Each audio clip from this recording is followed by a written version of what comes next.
took a year and a half for me to actually try. And then a year and a half later, 3 months, I ended up becoming like, just a lot more fluent than I used to be. Yeah. So that definitely was a huge change. And then also just the culture in itself was definitely a huge, like, oh man, that was a battle. Being right here in the environment. Looking Korean, but not totally Korean inside.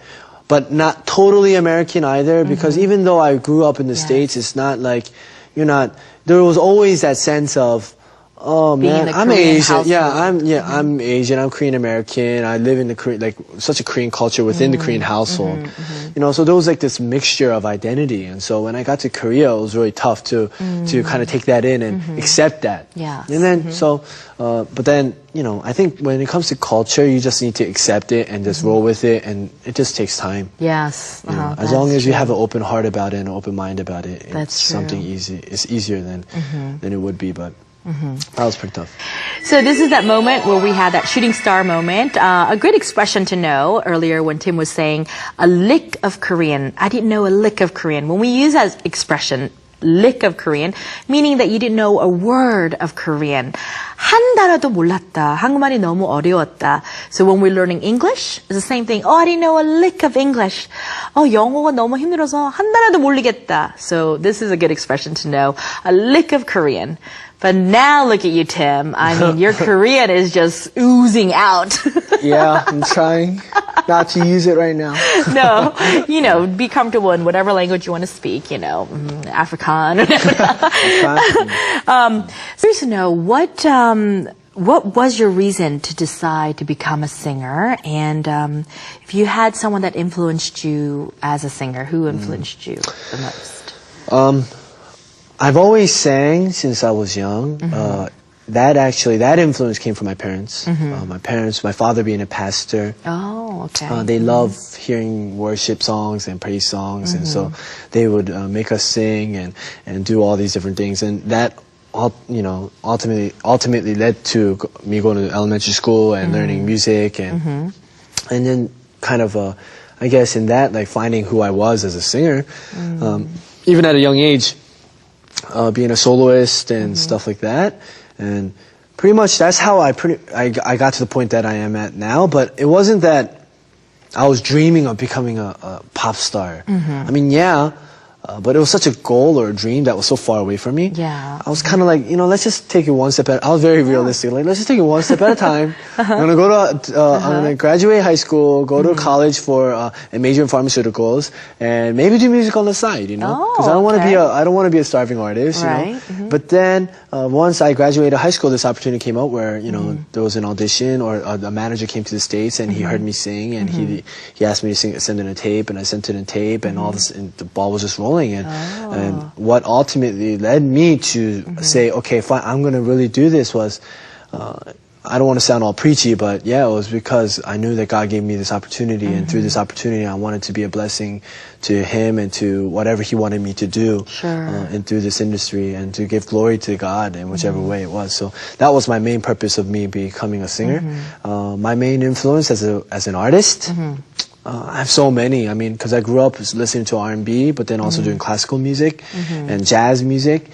So I had actual influence from a lot of different types of music. Definitely, Boyz II Men was huge to me in my middle school times. For many people. Yeah, and coming from Philly, East Coast, the best city in the world. Boyz II Men were representing. And then, I definitely love like Babyface or Eric Clapton, and just so many different types. But then also I love my choir music and my jazz music. Was in the jazz band, the marching band. So I think that really influenced me in so many different ways. I was actually singing classical before I came to Korea. Oh wow! So when I came to Korea, I had to learn like straight up K-pop ballad songs. Started with like 조성모 and To Heaven. I had no idea what that song was. That was like the hugest song at the time in Korea too. I had no idea. I had to learn that song. I'm like, what is this interesting way of singing? And that actually became what I ended up doing, singing ballad songs. That's interesting. Yeah. Well, speaking of other singers, I know you did a lot of duets with other singers, Im Jung-hee, Horan, Lin, Esna. What do you find most different about singing with someone else or singing maybe a duet? Man, collabing is awesome. Like, just something about music. Music, if it's by yourself, then why is that music? It's kind of like, you know, if a tree fell down in the forest and nobody was there to hear it, didn't make a sound, you know?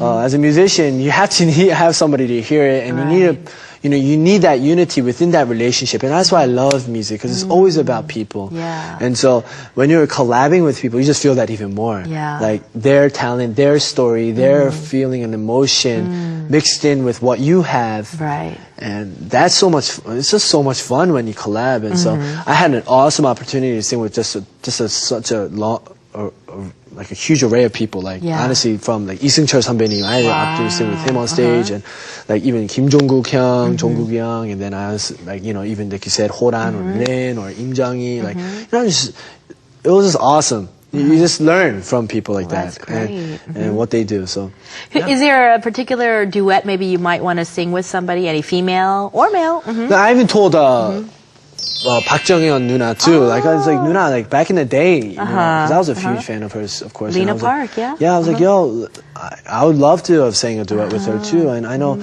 right now she's busy, crazy busy. So it's awesome to see her like doing what she's doing now. Right. So yeah, she's one person that I was always wanting to sing with, and you know, whoever at this point, it's I think, like I said, collabing is not a matter of status. Sometimes, I mean, in a business sense, I guess, you know. You can think of it that way, but more than that, the collabing idea is just Two musicians. Yeah, man, just getting together and doing it, and like even George Hyung, like Kim Jo-han, man, I was a huge fan of him. Like that was like one of the main CDs that I've always listened to before I came out as a singer. So his songs and stuff. So even singing with him, and just doing stuff with him too was always something that I wanted to do. And you know, we're all friends and stuff now, so it's cool. So I mean, maybe in the future. You know, there will be more opportunities. Well, now I hear somewhere around Christmas time you might come up with something with a new age pianist, Yuki Kuramoto. Yes. And you might be doing something together? I am, actually. He has a concert at Christmas time. So I'll be, I guess, a guest there to sing with him and the orchestra there. And then also sing, I think, a song that he may have written too. So I'm looking forward to that too. That's so exciting. If you guys have time, come check it out. And I hear he's awesome. So I can't wait to. It's just cool, man. It's international star pianist and stuff. That will be in Japan. Yeah. Oh, it's actually in Korea. Oh, in Korea. Yeah, okay, great. That's Christmas wonderful. Day will be at 예술의 전당. So it's gonna be fun. I It's can kind of already cool feel because it. even with him, and then before that I did with I also collaborated with Iruma, I see. who is like Korea's Yes. like banner man, or what do you call that?